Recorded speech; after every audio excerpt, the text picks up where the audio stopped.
Welcome everybody to Daddy DL Gaming, and welcome to the first part of Duel Island, a brand new event.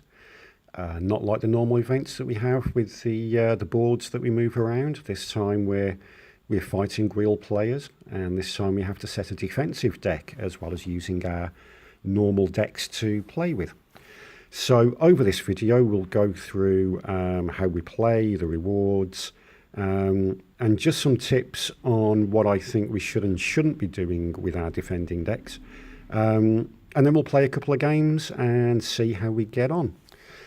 Obviously, it's not like other videos. There is no farming deck. You're playing real people. Imagine it as PvP, but with some extra bonuses, I guess.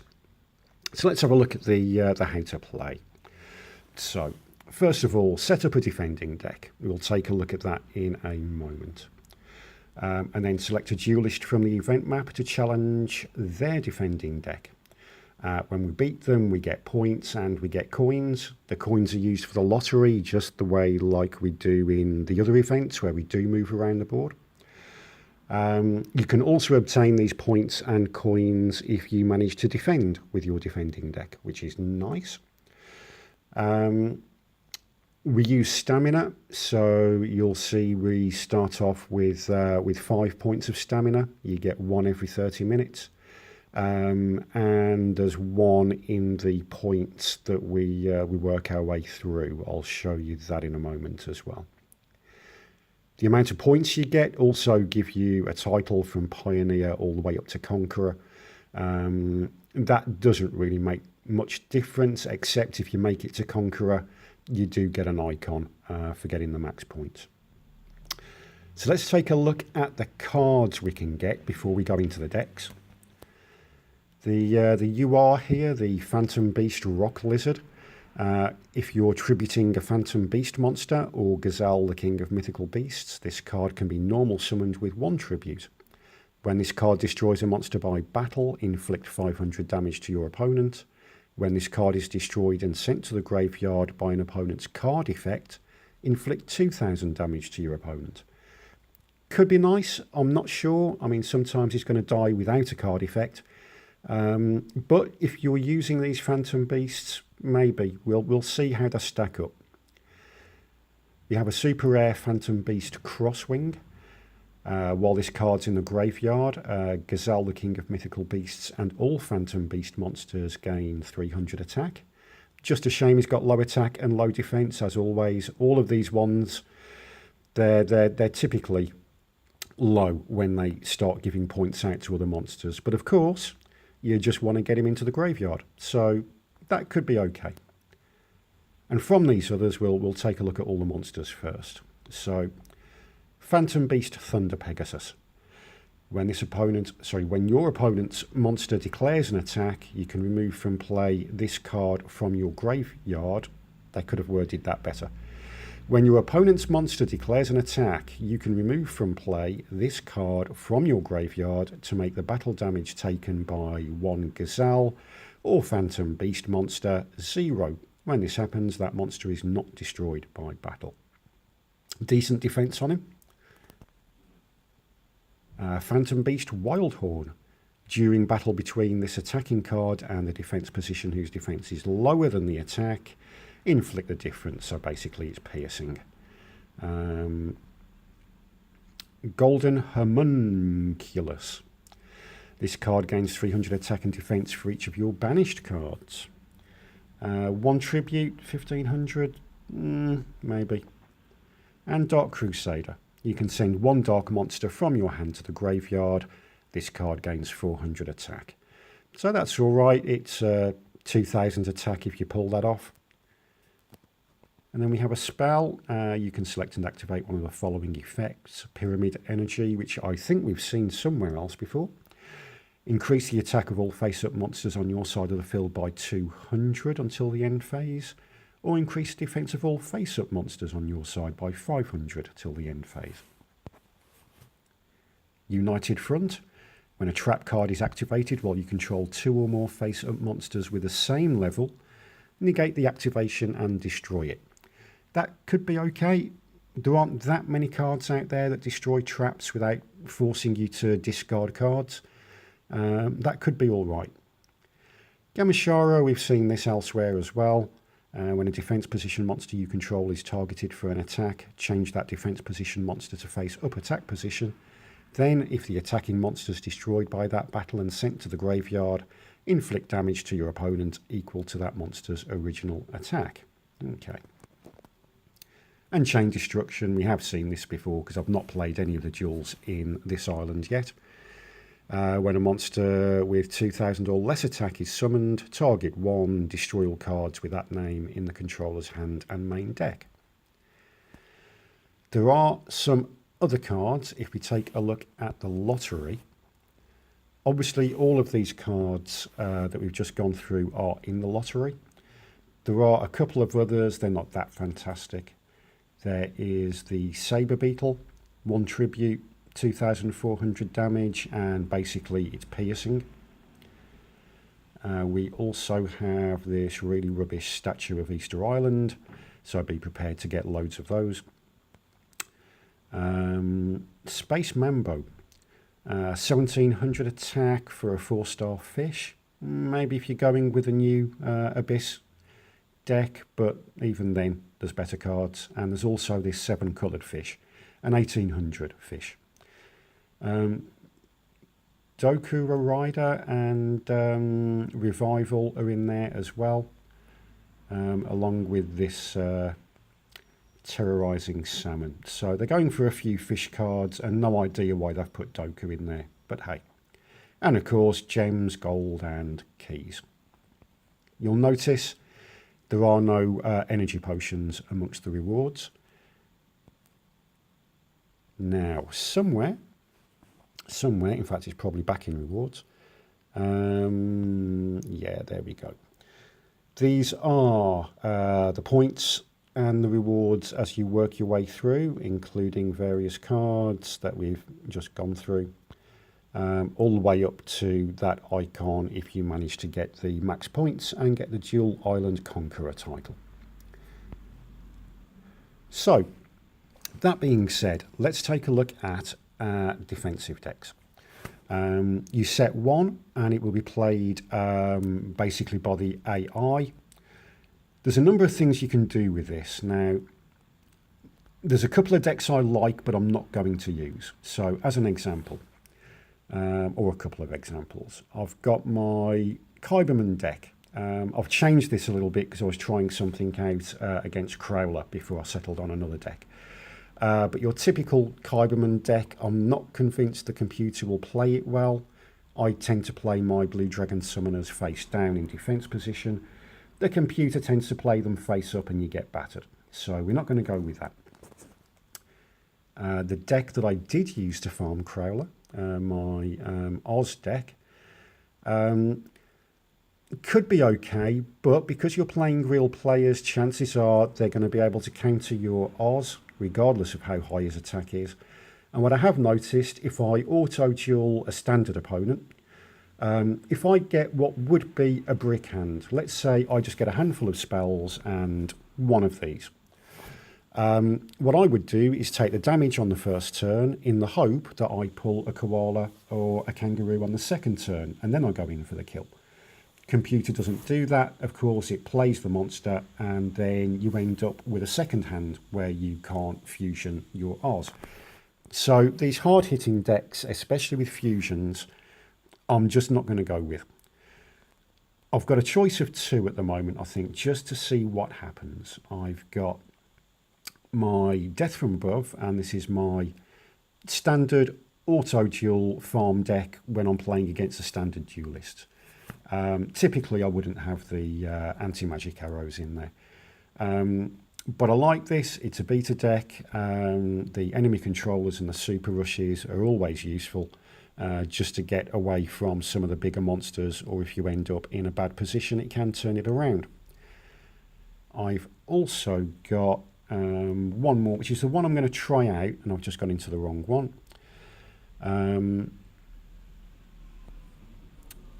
Which is the Dino deck with Rex. This one, I haven't played a lot of PvP over the last couple of months, but I worked my way through because I wanted the 3 black brachios. Again, I've got the enemy controllers, I've got the super rush, but because dinos need some good back row support, I've put in a couple of the Xing Zhen Hus just to try and stop the opponent using their spells and traps.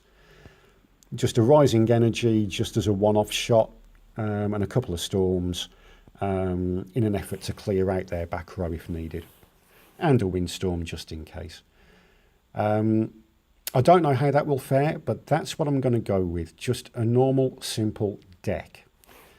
You can see in your duel record how your defences have gone, so you can always change your deck later if you're getting a lot of losses. At the moment, of course, looks like nobody's actually played against me, so I've got no way to tell. So attacking decks and the opponents on the board. You can see we've got the circles moving around the profiles at various speeds, and it seems to me that the slower the speed, the less points you get. If you take a look at Ceto or Crowler, they're both lower points and their circles are moving slower. Joey, a few more points, and his little icon is spinning around a little bit faster. And then, of course, if you look at YuGi and Rex, there's a lot more points and their circles are going faster still. So I think it's just a graphical representation of how many points you're going to get. Now, I could go with one of my beta decks. I could go with any of my others, my mill deck, one of my fiends. But I'm actually going to go with Hazy Flame, because working my way through PvP to get those black brachios, Hazy Flame got me from silver to legendary. It can brick, but when it doesn't brick, it's glorious. So that's what I'm going to try out first. So I'm going to try that against one of the weaker opponents, and then I'll try it against one of the higher opponents. And if needs be, I can try other decks as well, of course. So let's go up against Kyber, and we'll see how this goes. Now, of course, I don't want to auto-duel these. We're playing real people, although it's the AI. It's real people's decks. We have no idea what we're going to go up against.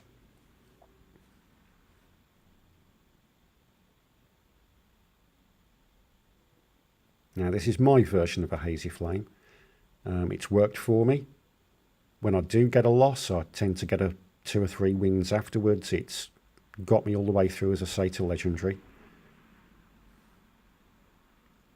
And we get a brick hand to start with, but the next turn I'm okay. I can get my Sphinx out. We'll leave that there. I probably could have set both my Beast Risings just in case.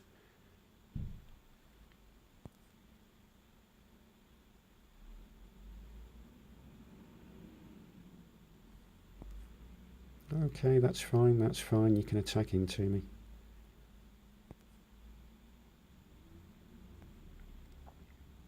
Okay, I only have one of these. These came from that one-off box. So if I activate this fella, I'm going to discard my other Beast Rising. I'm not going to activate that. Now, his ability allows me, obviously, to special summon him, and that means I can now normal summon my Sphinx. I do want to activate it, not because I typically care about taking something out of his hand for a turn. I just want to see what he's got. Okay, he didn't set his super rush, so I wonder if he's actually got one. Well, okay, that can go for now anyway. He'll get that back at the end of this turn. We'll activate our Sphinx. We can see we've got a monster on the top. Special summon, yes. And of course, we want to bring that Cerberus back in. Now, normally I wouldn't go for it on this turn, but I am going to use the magic arrows. We'll keep the Beast Rising face down just for the moment. We'll wait until he attacks into me.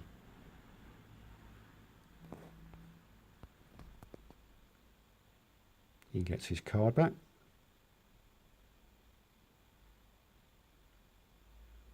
Another magic arrow's coming up.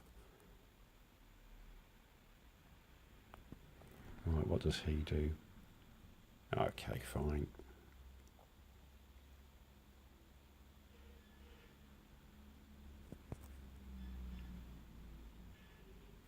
Okay, also fine.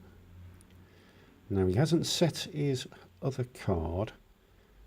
He could still have a super rush and this would then go badly, but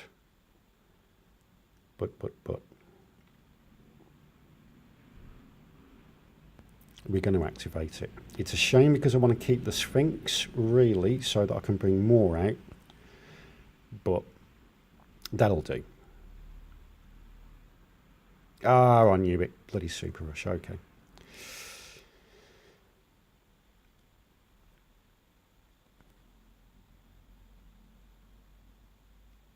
Right, I'm going to add the Sphinx back. Shuffle the deck, give me something good. Fantastic, we've got a mausoleum.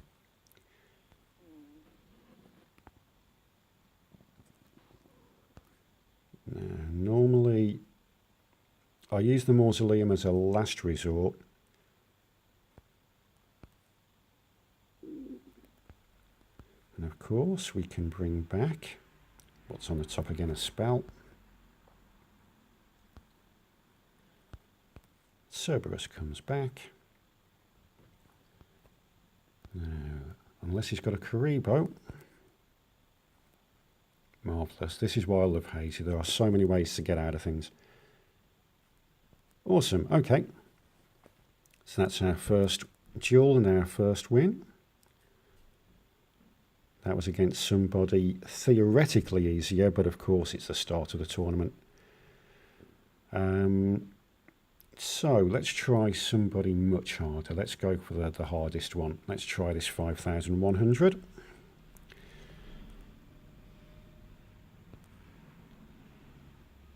Let's see how this goes.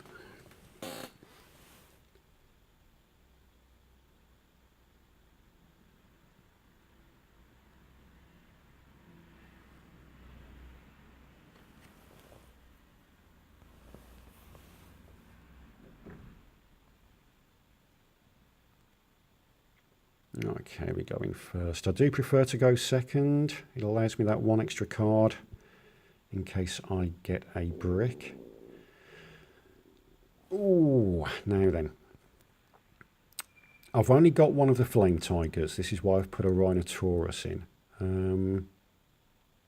I obviously want to keep him alive so that I can bring out my my Hazy Flame. Do I set him and hope? No. I'm going to normal summon him. I'm going to set one of these. I don't know whether that ever particularly affects the AI's decision, but we'll see what comes out. Well, that's marvellous. Okay, so we'll normal summon the Periton. And we can activate for the Sphinx. Now, because there's a Sphinx in my graveyard, which I'll bring out next, I want one and a Cerberus.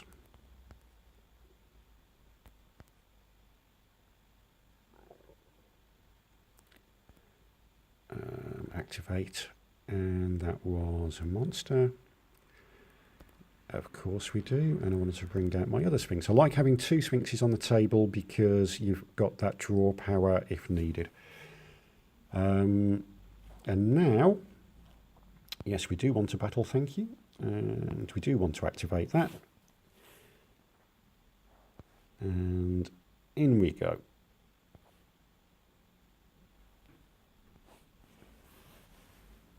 Oh, I should have known there was one in there. I would have expected him to play it on the first attack. However, that's the AI for you.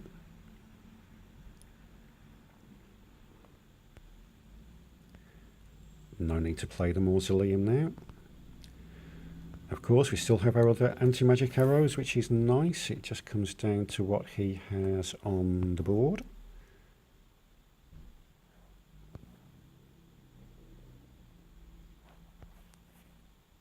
Fantastic. 2 for 2.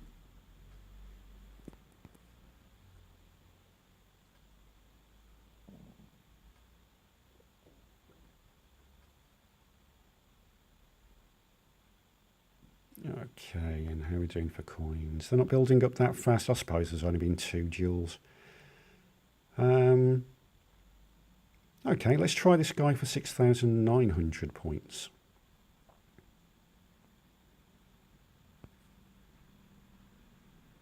Maybe we're getting a little too cocky. But as I say, Hazy Flame, it's done me well. Done me well. I dropped down the ranks because I didn't play PvP particularly for a couple of months. But to get from Silver 1 through to Legendary, I'm happy with the performance. There are tweaks I can make to the deck still, but it's done me well.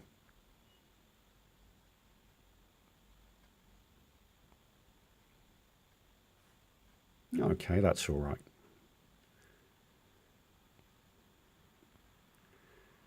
Now, do I go in for the kill, or do I go with Soul Exchange?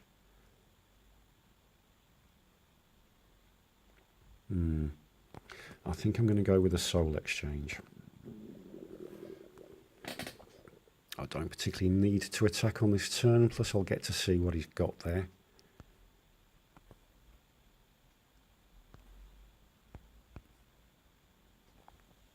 What's that? Alchemist of Black Spells. Okay, fine. So we'll activate his effect. Flip that monster, bring our other Sphinx out. Oh, actually. Yeah, I misplayed. I should have brought this fella out. I could have then discarded my other Sphinx and got 2 more monsters on the table instead. So I could have had all 3. However, it is what it is. I can't attack this turn because of the exchange. Maiden of Macabre, okay.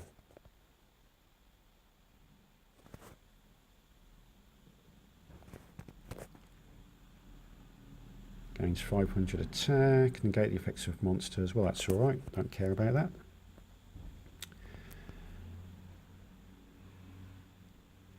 Beast Rising, we want to discard this one. Add it onto this one.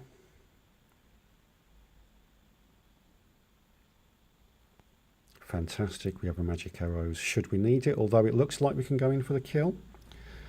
I'm going to activate his effect anyway. It's a monster.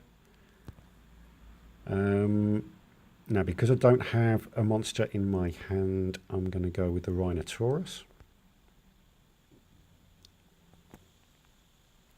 Yes, we'll attack. I don't need to use Magic Arrows. Excellent. Okay, 3 for 3.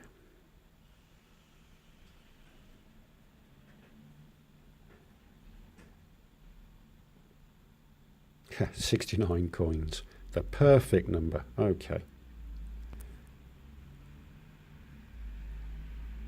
So what have we got? Let's keep going. Let's try the other Mire. I wonder if that's going to be Hazy as well.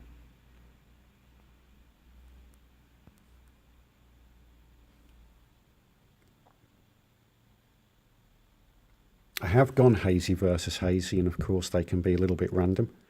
Comes down to who can get what out first.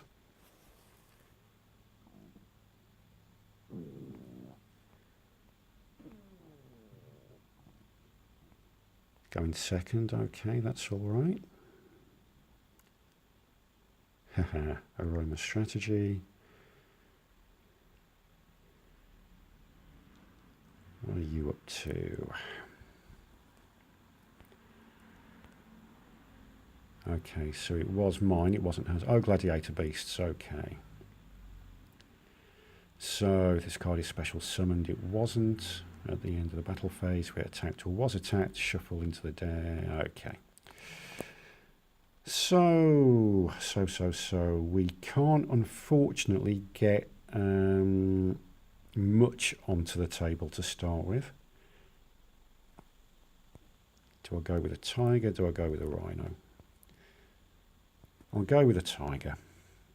And we'll go face up. Of course, trap hole. That's okay. Can't win them all. And at the moment, I can't see particularly a way out of this. Fine.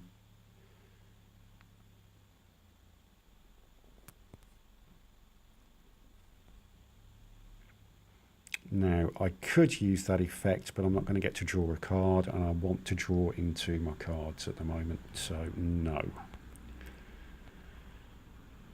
Oh no, another Beast Rising on the top of my deck. I'm pretty much boned at this point. So I'm going to set him for now. I could do with shuffling my deck. Get something else on the top.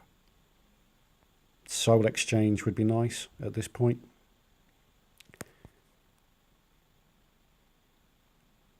Like I say, with this deck you do get the occasional brick, but by and large, I'd love to at this point because he will do me far better than the Cerberus, but again I need that deck shuffled. I need something better on the top. So no. Oh damn. One Soul Exchange, one Mausoleum. That would have done me. I don't care now. I'm just going to take the hit. I should have probably played the Cerberus, but this game is pretty much over. I can't survive 2 turns regardless of what I do.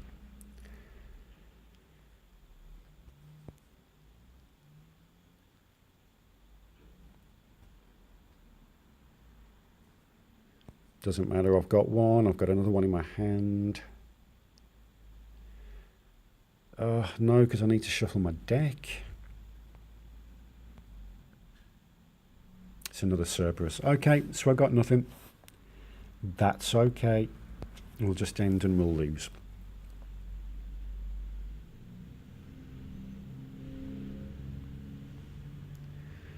Let's see what we get for a loss.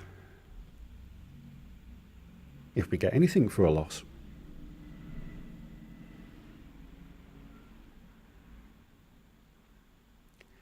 A few points, a few coins. Looking at this, I think it looks like the coins you get are in direct relation to their points. So as an example, if I go for Jaden, I think I would get 53 coins for the win and half the coins for a loss. We'll see as we do this one. So we'll go for Jaden. So that's 53. We'll see if that theory is correct or not. This is the last duel for this video. Obviously my energy has then run out and I need to wait. But 3 wins, 1 loss so far. I'm good with that. So yeah, your best bet is go with your favourite PvP deck, in all honesty.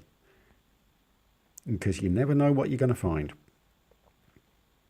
Okay, I can live with that, especially as it's turn 2.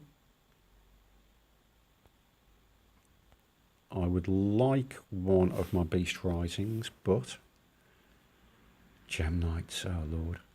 While this card is face up on the field, you can normal summon it to become a unique monster. Yes, okay, fine.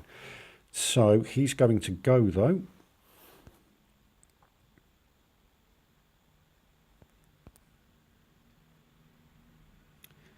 I'm going to bring out the Periton.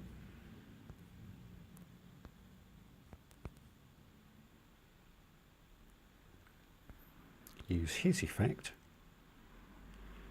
We'll drop, I don't think it really matters. No, it doesn't. We'll drop him to the graveyard. We'll pull out the other 2 from our deck.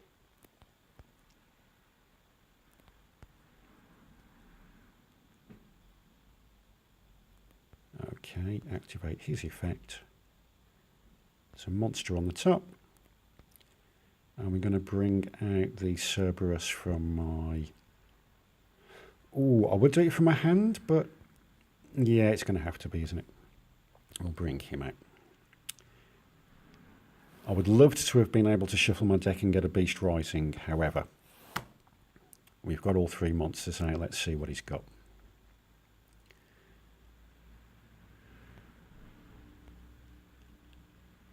Or did we have on top another Soul Exchange? All right. Now, what does he have in there?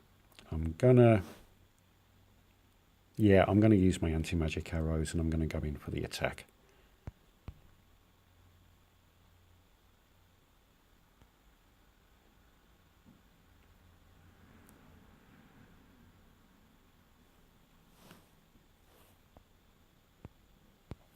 There we go. Can we hold out, or has he got something up his sleeve? Now at this point, I would love to have one slot left on my field and use that Soul Exchange. I don't have a Beast Rising. I can imagine it could be a Mirror Wall, or worse, but I'm going to risk it. Oh, and we get away with it. If it was Wall of Disruption, I would have been screwed. Marvellous. So, let's check out those coins again. 4 wins out of 5. I'm comfortable with that. 53 coins. Yep, so it is. The amount of coins you get is in proportion to the points that they are on. Or the points that they've been arbitrarily given. So that's my lot just for the moment. Let me just see if I've been attacked at all yet. There we go. It obviously shows you your record. Defending. Still nothing for defending. That's okay. Well, there you go. I hope it's given you a few things to think about. Like I say, it's not a standard event. You've got to put your deck together yourself. But yeah, go with your favourite PvP deck. That seems to be the way to go. Good luck, and I'll do another video with another update if I feel the need more than anything.